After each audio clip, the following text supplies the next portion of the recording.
प्रिय श्रोताओं, आज हम आपको सुनाने वाले हैं श्री सत्यनारायण व्रत कथा।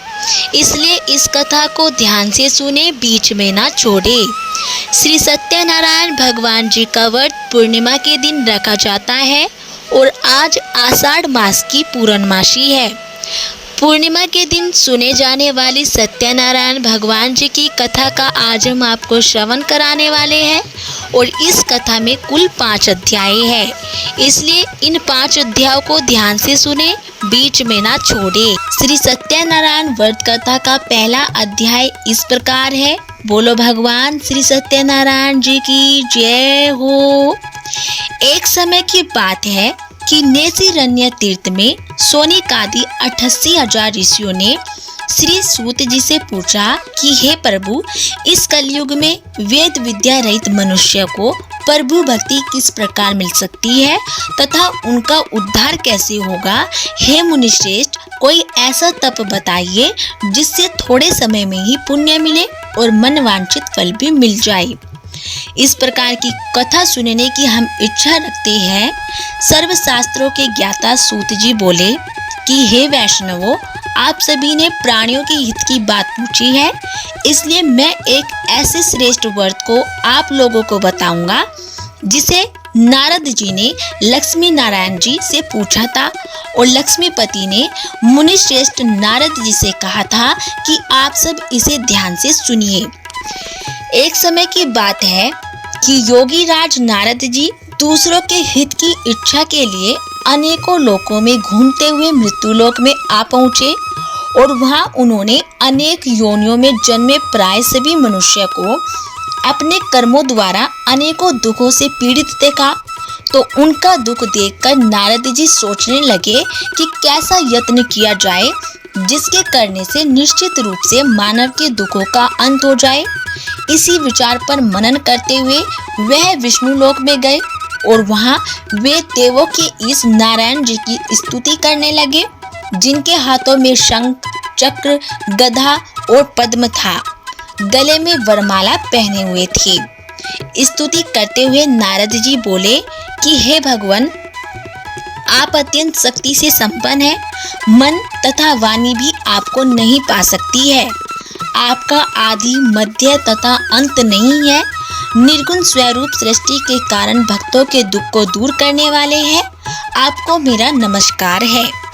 नारद जी की स्तुति सुनकर भगवान विष्णु जी बोले कि हे मुनिश्रेष्ठ, आपके मन में क्या बात है और आप किस काम के लिए पधारे हैं, उसे निसंकोच कहिए।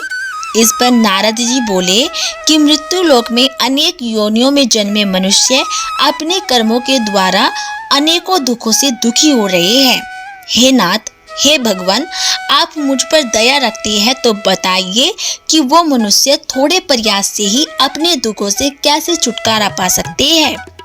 भगवान श्री हरि जी बोले कि हे नारद, मनुष्यों की भलाई के लिए तुमने बहुत अच्छी बात पूछी है, जिसके करने से मनुष्य मोह से छूट जाता है। वह बात मैं आज तुमसे कहता हूँ, उसे ध्यान से सुनो।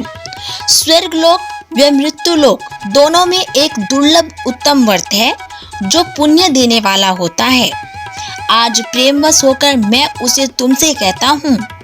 श्री सत्यनारायण भगवान का यह व्रत अच्छी तरह विधान पूर्वक करके मनुष्य तुरंत ही यहाँ सुख भोग कर मरने पर मोक्ष पाता है।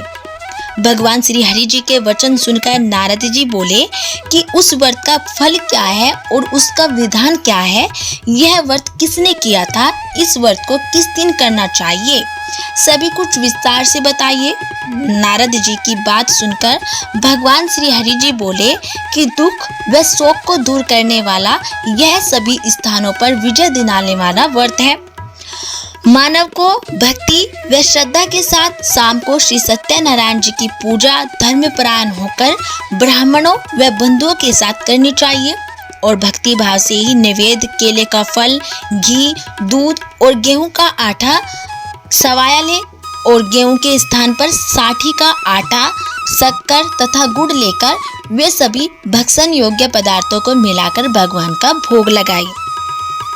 ब्राह्मणों सहित बंधु बांधवों को भी भोजन कराए और उसके बाद स्वयं भोजन करे। भजन कीर्तन के साथ भगवान जी की भक्ति में लीन हो जाए। और इस तरह से सत्यनारायण भगवान का यह व्रत करने पर मनुष्य की सारी इच्छाएं निश्चित रूप से पूरी होती है और इस कली काल अर्थात कलयुग में मृत्यु लोक में मोक्ष का भी यही एक सरल उपाय बताया जाता है। भगवान श्री सत्यनारायण जी की व्रत कथा का पहला अध्याय संपूर्ण। बोलो भगवान श्री सत्यनारायण जी की जय हो। सत्यनारायण भगवान जी की व्रत कथा का दूसरा अध्याय प्रारंभ। सूत जी बोले कि हे ऋषियों, जिसने पहले समय में इस व्रत को किया था उसका इतिहास मैं तुमसे कहता हूँ, कृपया ध्यान से सुनो। सुंदर काशीपुरी नगर में एक अत्यंत निर्धन ब्राह्मण रहता था और भूख प्यास से परेशान वह धरती पर घूमता रहता था। ब्राह्मणों से प्रेम करने वाले भगवान ने एक दिन ब्राह्मण का वेश धारण कर उसके पास जाकर पूछा कि हे विप्र, नित्य दुखी होकर तुम पृथ्वी पर क्यों घूमते हो? दीन ब्राह्मण बोला कि मैं निर्धन ब्राह्मण हूँ और भिक्षा के लिए धरती पर घूमता हूँ। हे भगवान, यदि आप इसका कोई उपाय जानते हो तो बताइए। वृद्ध ब्राह्मण कहता है कि सत्यनारायण भगवान मनोवांछित फल देने वाले होते हैं, इसलिए तुम उनका पूजन करो। इसे करने से मनुष्य सभी दुखों से मुक्त हो जाता है। वृद्ध ब्राह्मण बनकर आए सत्यनारायण भगवान उस निर्धन ब्राह्मण को व्रत का सारा विधान बताकर अंतर्ध्यान हो गए और ब्राह्मण मन ही मन सोचने लगा कि जिस व्रत को वृद्ध ब्राह्मण करने को कह गया है मैं उसे जरूर करूंगा। यह निश्चय करने के बाद उसे रात में नींद नहीं आई और वह सवेरे उठकर सत्यनारायण भगवान जी के व्रत का निश्चय कर भिक्षा के लिए चला गया। उस दिन निर्धन ब्राह्मणों को भिक्षा में बहुत सारा धन मिला, जिससे उसने बंधु बांधवों के साथ मिलकर श्री सत्यनारायण भगवान जी का व्रत संपन्न किया। भगवान श्री सत्यनारायण का व्रत संपन्न करने के बाद वह निर्धन ब्राह्मण सभी दुखों से छूट गया और अनेक प्रकार की संपत्तियों से युक्त हो गया। उसी समय से यह ब्राह्मण हर माह इस व्रत को करने लगा और इस तरह से सत्यनारायण भगवान के व्रत को जो मनुष्य करता है वह सभी प्रकार के पापों से छूटकर मोक्ष को प्राप्त होता है। जो मनुष्य इस व्रत को करेगा वह भी सभी दुखों से मुक्त हो जाता है। सूत जी बोले कि इस तरह से नारद जी ने नारायण जी से कहा हुआ श्री सत्यनारायण व्रत को मैंने तुमसे कहा, हे विप्रो, मैं अब और क्या कहूँ? ऋषि बोले कि हे मुनिवर, संसार में उस विप्र से सुनकर और किस किस ने इस व्रत को किया, हम सब इस बात को सुनना चाहते हैं। इसके लिए हमारे मन में श्रद्धा का भी भाव है। सूत जी बोले कि हे मुनियों, जिसने इस व्रत को किया वे सब सुनो। एक समय वही विप्र धन व ऐश्वर्य के अनुसार अपने बंधु बांधवों के साथ इस व्रत को करने को तैयार हुआ और उसी समय एक लकड़ी बेचने वाला बूढ़ा आदमी आया और लकड़ियां बाहर रखकर अंदर ब्राह्मण के घर में गया। प्यास से दुखी वह लकड़हारा उनको व्रत करते देखकर विप्र को नमस्कार कर पूछने लगा कि आप यह क्या कर रहे हैं? तो उन्होंने बताया कि व्रत कर रहा हूँ तथा इसे करने से क्या फल मिलेगा, कृपया मुझे भी बताइए। ब्राह्मण ने कहा कि सब मनोकामनाओं को पूरा करने वाला यह सत्यनारायण भगवान जी का व्रत है और इनकी कृपा से ही मेरे घर में धन धान्य आदि की वृद्धि हुई है। विप्र से सत्यनारायण व्रत या उसके बारे में जानकर लकड़हारा बहुत ही प्रसन्न हो गया और चरणामृत लेकर वह प्रसाद खाने के बाद वह अपने घर गया। लकड़हारे ने अपने मन में संकल्प किया कि आज लकड़ी बेचने से जो धन मिलेगा उसी से भगवान श्री सत्यनारायण जी का उत्तम व्रत करूंगा। मन में इस विचार को ले बूढ़ा आदमी सिर पर लकड़ियां रखकर उस नगर में बेचने गया और जहां धनी लोग ज्यादा रहते थे उस नगर में उसे अपनी लकड़ियों का दाम पहले से भी 4 गुना अधिक मिलता है। बूढ़ा प्रसन्नता के साथ दाम लेकर केले, शक्कर, घी, दूध, दही और गेहूं का आटा लेकर भगवान श्री सत्यनारायण जी के व्रत की अन्य सामग्रियां लेकर अपने घर गया और वहां उसने अपने बंधु बांधवों को बुलाकर विधि विधान से सत्यनारायण भगवान जी का पूजन और व्रत किया। इस व्रत के प्रभाव से वह बूढ़ा लकड़हारा धन पुत्र आदि से युक्त होकर संसार के समस्त सुख भोगकर अंतकाल में बैकुंठ धाम चला गया। श्री सत्यनारायण व्रत कथा का दूसरा अध्याय संपूर्ण। बोलो भगवान श्री सत्यनारायण जी की जय हो। श्री सत्यनारायण भगवान जी की व्रत कथा का तीसरा अध्याय प्रारंभ। सूत जी बोले कि हे श्रेष्ठ मुनियों, अब आगे की कथा कहता हूँ। पहले समय में उल्कामुख नाम का एक बुद्धिमान राजा था और वह सत्यवक्ता और जितेंद्रिय था।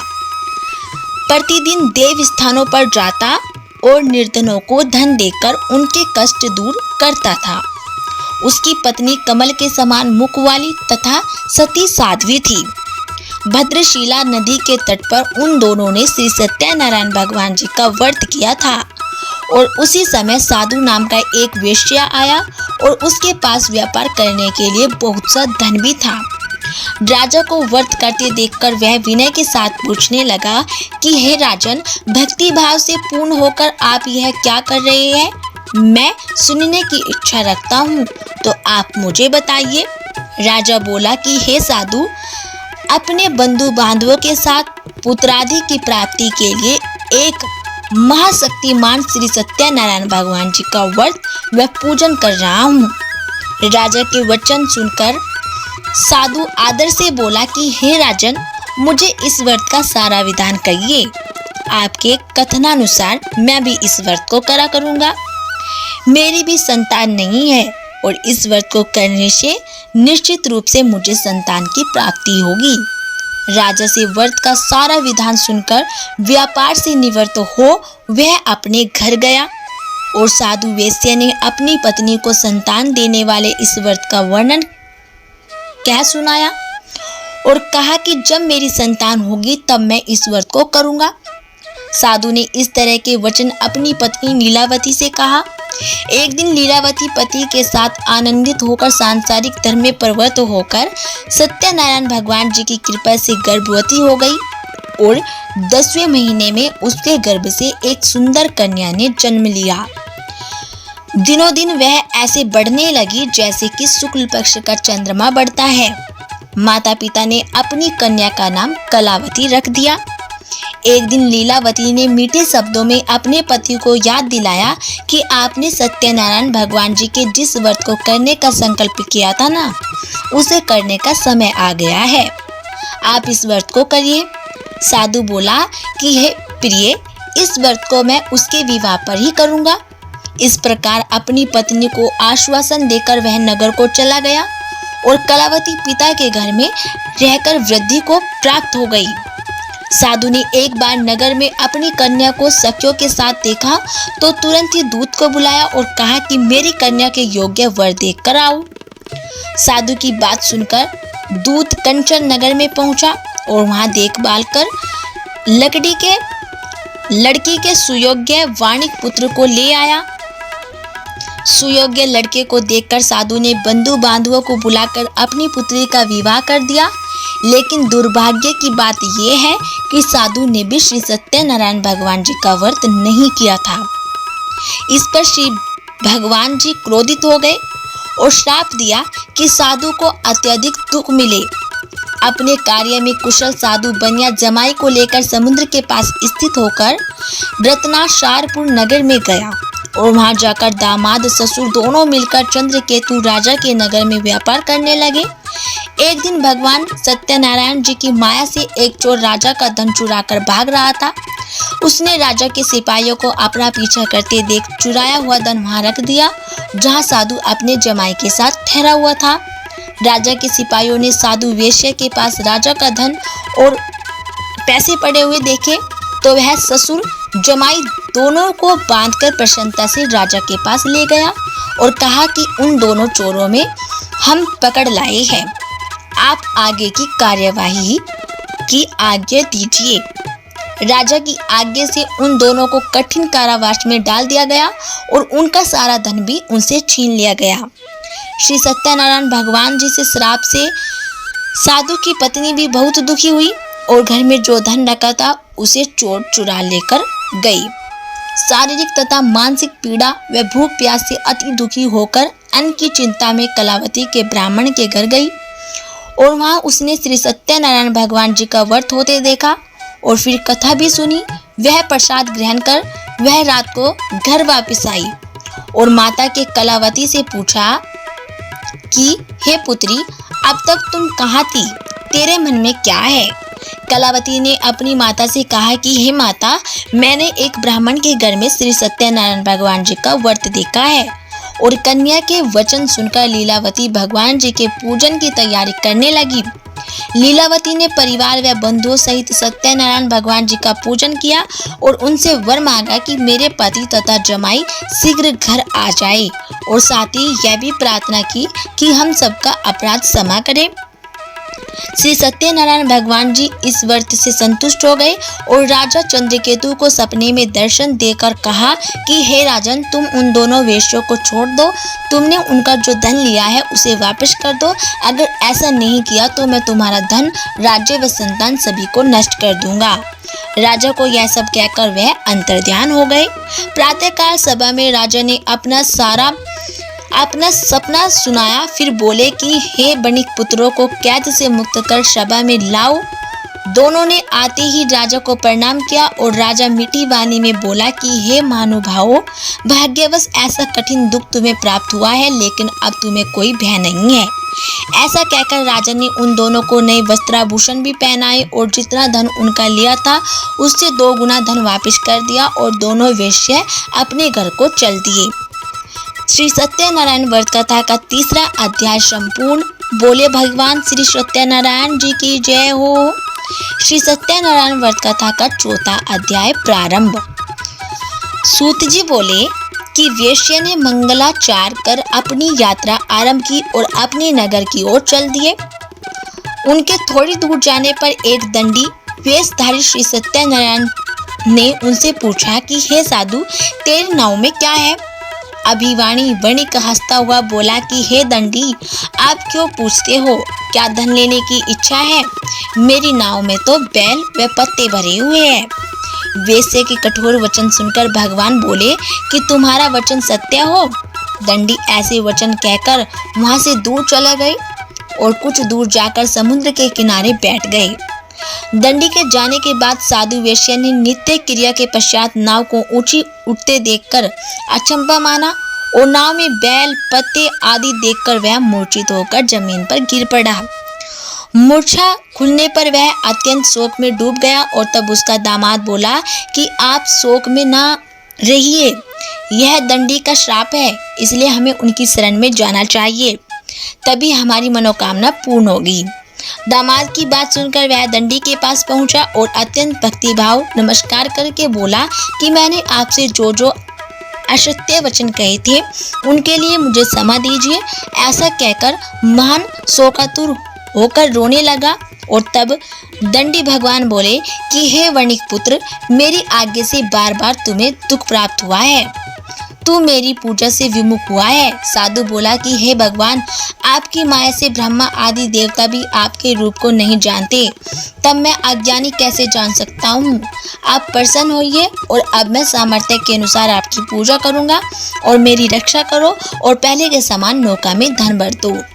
साधु वेश्या के भक्ति पूर्वक वचन सुनकर भगवान प्रसन्न हो गए और उसकी इच्छा अनुसार वरदान देकर अंतर्ध्यान हो गई।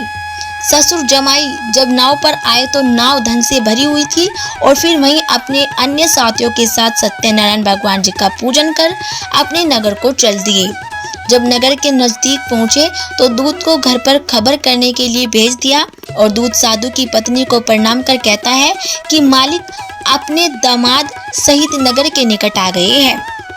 दूत की बात सुनकर साधु की पत्नी लीलावती ने बड़े हर्ष के साथ सत्यनारायण भगवान जी का पूजन कर अपनी पुत्री कलावती से कहा कि मैं अपने पति के दर्शन को चाहती हूँ, तू कार्य पूर्ण कर शीघ्र आ जा। माता के ऐसे वचन सुनकर कलावती जल्दी से प्रसाद छोड़कर अपने पति के पास चली गई और प्रसाद की अवज्ञा के कारण श्री सत्यनारायण भगवान जी रुष्ट हो गए और नाव सहित उसके पति को पानी में डुबो दिया। कलावती अपने पति को वहां ना पाकर रोती खनकती हुई जमीन पर गिर पड़ी और नौका को डूबा हुआ देखकर वह कन्या को रोता देख साधु दुखी होकर बोला कि हे प्रभु, मुझसे तथा मेरे परिवार से जो भूल हुई उसे क्षमा करिए। साधु के दीन वचन सुनकर श्री सत्यनारायण भगवान जी प्रसन्न हो गए और आकाशवाणी हुई कि हे साधु, तेरी कन्या मेरे प्रसाद को छोड़कर आई है, इसलिए उसका पति अदृश्य हो गया है। यदि वह घर जाकर प्रसाद खाकर लौटती है तो इसे उसका पति अवश्य ही मिलेगा। ऐसी आकाशवाणी सुनकर कलावती घर पहुंचकर प्रसाद खाती है और फिर आकर अपने पति के दर्शन करती है और उसके बाद साधु अपने बंधु बांधवों सहित श्री सत्यनारायण भगवान जी का विधि विधान से पूजन करता है। इस लोक का सुख भोग कर वह अंत में स्वर्ग को जाता है। श्री सत्यनारायण व्रत कथा का चौथा अध्याय संपूर्ण। बोले भगवान श्री सत्यनारायण जी की जय हो। सत्यनारायण भगवान जी की कथा का 5वां अध्याय प्रारंभ। सूत जी बोले कि हे ऋषियों, मैं और भी एक कथा सुनाता हूँ, उसे भी ध्यानपूर्वक सुनो। प्रजा पालन में लीन तुंगध्वज नाम का एक राजा था और उसने भी भगवान का प्रसाद त्याग कर बहुत ही दुख सहा था। एक बार वन में जाकर वन्य पशुओं को मारकर वह बड़ के पेड़ के नीचे आया और वहां उसने ग्वालों को भक्ति भाव से अपने बंधुओं सहित सत्यनारायण भगवान जी का पूजन करते देखा और अभिमान वश राजा ने उन्हें देखकर भी पूजा स्थान में नहीं गया। ओनाई उसने भगवान को नमस्कार किया और ग्वालों ने राजा को प्रसाद दिया, लेकिन उसने वह प्रसाद नहीं खाया और प्रसाद को वहीं छोड़कर वह अपने नगर को चल दिया। जब वह नगर में पहुंचा तो वहां सब कुछ तहस नहस हुआ पाया तो वह शीघ्र ही समझ गया कि यह सब भगवान ने ही किया है और वह दोबारा ग्वालों के पास पहुंचा और विधि पूर्वक पूजा करके प्रसाद खाया तो श्री सत्यनारायण भगवान जी की कृपा से सब कुछ पहले जैसा ही हो गया और दीर्घ काल तक सुख भोगने के बाद मरणोपरांत उसे स्वर्गलोक की प्राप्ति हुई। और जो मनुष्य परम दुर्लभ इस व्रत को करता है तो भगवान श्री सत्यनारायण की अनुकंपा से उसे धन धान्य की प्राप्ति होती है और निर्धन धनी हो जाता है और भयमुक्त होकर जीवन जीता है। संतानहीन मनुष्य को संतान सुख मिलता है और सारे मनोरथ पूर्ण होने पर मानव अंतकाल में वैकुंठ धाम को जाता है। सूत जी बोले, जिन्होंने पहले इस व्रत को किया था अब उनके दूसरे जन्म की कथा कहता हूँ। वृद्ध सतानंद ब्राह्मण ने सुदामा का जन्म लेकर मोक्ष की प्राप्ति की थी और लकड़हारे ने अगले जन्म में निषाद बनकर मोक्ष प्राप्त किया और उल्कामुख नाम का राजा दशरथ होकर वैकुंठ को गए। साधु नाम के वेश्या ने मोरध्वज बनकर अपने पुत्र को आरे से चीरकर मोक्ष दिया और महाराज तुंगध्वज ने स्वशंभु होकर भगवान में भक्ति युक्त होकर कर्म कर मोक्ष पाया। बोलो भगवान श्री सत्यनारायण जी की जय हो। तो दोस्तों, ये थी श्री सत्यनारायण व्रत कथा। यदि आपको हमारी ये कथा अच्छी लगी हो तो प्लीज़ हमारी वीडियो को लाइक करें और चैनल को सब्सक्राइब करना ना भूलें।